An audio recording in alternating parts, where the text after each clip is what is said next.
Welcome you all to the Spark Research YouTube channel. This is Dr. Veer Chandra, Assistant Professor in the Department of ECE, and here is the another session for this signal processing course. And in this session, we are going to take the questions from GATE 2024, which particularly belongs to the Unit 3 and Unit 4. Right. So before going ahead, let me tell you, like, since this course signal processing belongs to the the second year course, so you can start to prepare for GATE 2028 because every problem you solve today brings you one rank closer tomorrow. So it will be very useful for you if you are cracking the GATE. And this course signal and system is a very important signal processing for the GATE. Not only the directly questions will come, but also it will be helpful to solve the questions related to the network theorem, control system, and the communication system. Here is the syllabus. You can check it for the GATE syllabus, which includes the continuous time signal and discrete time signals. Okay, so let's take the questions.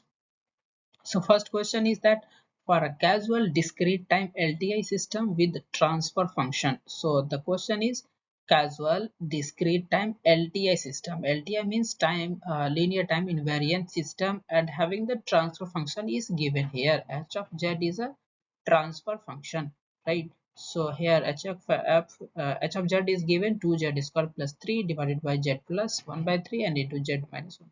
Now the statement they are giving, so the system is stable, or the system is minimum phase system, or the what is the initial values is 2 or not, final values of this response is 0 or not, right?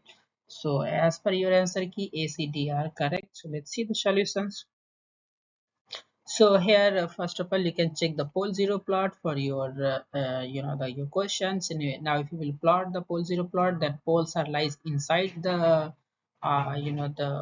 unit circle. So you can check how can you find out the poles. So the denominator you can check. So whenever the denominator z, if you'll check denominator of z equal to 0, so there you will get the value of poles, and numerator case you will get the value of 0. So poles are is at plus minus 1 by 3. So 1 by 3 is like, since all the poles are inside the unit circle, so means this is stable, and all zeros are outside to this unit circle, so that is why these are the not minimum phase. It will be minimum phase only it will inside the unit circle, right? Third is your initial values. If you'll check the initial values, it will be the 2, and the final value you can check, that will be the 0 only. So A and C, D are correct, right? So let's see the solution in more detail. So here hz is given here. In this case hz, so this will be the this will give you the idea about the zeros, and denominator will give you the idea about the pole. So poles are is at plus minus 1 by 3. How? Z is equal to the z plus 1 by 3 is equal to 0, so this will be 0. So from here poles you will get plus minus 1 by 3, and from numerator you will get the 0. So here you will get the z is equal to the square root of 3 by 2, and since this is greater than 1, so the zeros will be outside. And now check the stability. So for stability, all poles must be inside the circle, right? So here, since this is the 1 by 3 is lesser than 1, means what? Means this is stable. Why? Because poles lies inside the unit circle. And zeros, if you will check, so zeros is at like numerator. So here 0 is the square root 3 by 2, and this one is greater than 1, right? So since poles zeros are having at greater than 3 by 2, what does it mean? It means that no minimum phase. So option B is not correct. Now check the initial value of the impulse response. In order to check the initial value, check x tends to infinity. Remember two things: for initial value theorem, x tends to infinity; for final value theorem, x tends to 0, right? So these are the here, since this is z transform, so z tends to 1, right? In case of Laplace transform, you can remember s tends to 0 and s tends to infinity, right? So here check the values for the final value, initial values. you will get h of z is equal to 2. So that is correct one. Similarly, for final value theorem, h of z is equal to nothing, that is equal to 0. So last option is also correct. So ACD options are correct, right? Okay, let's take another question. So question number 59, the relationship between any n length sequence xn and its corresponding n point discrete Fourier transform x of k, as given x of k is equal to how much?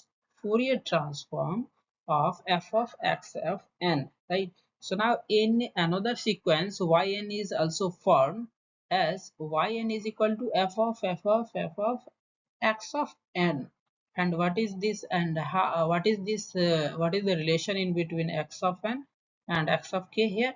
So the f, the Fourier transform of your x of n, means discrete Fourier transform only, is equal to x of k, and y of n is your nothing, the Fourier transform, like 4 times of the Fourier transform. So what will be the value of y of 0? So this is our question. So first we will get the value of y of n, then only we can get the value of y of 0 after putting the value of n, right?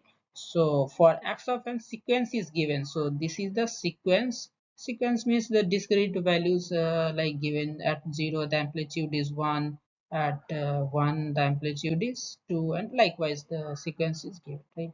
So as per your answer key, your y of 0 should be 1 1 2. So let's see how to find. So actually f of 4, like here if we'll check with, this is nothing, y of n is equal to f of 4, that equal to the equal to, right, you can n square into x of n, and n is already it total n is how much? The total number of length, right? So how many sequence are there? 1 2 3 4. So already n is given 4. So 4 into 4 4 square, and x n you can get. So you can get after the value, getting the value, you can directly get the y of 0, and that will be equal to 1 1 2. So this is the trick to solve the questions. We will see the solutions in more detail. Okay, right? Let's see.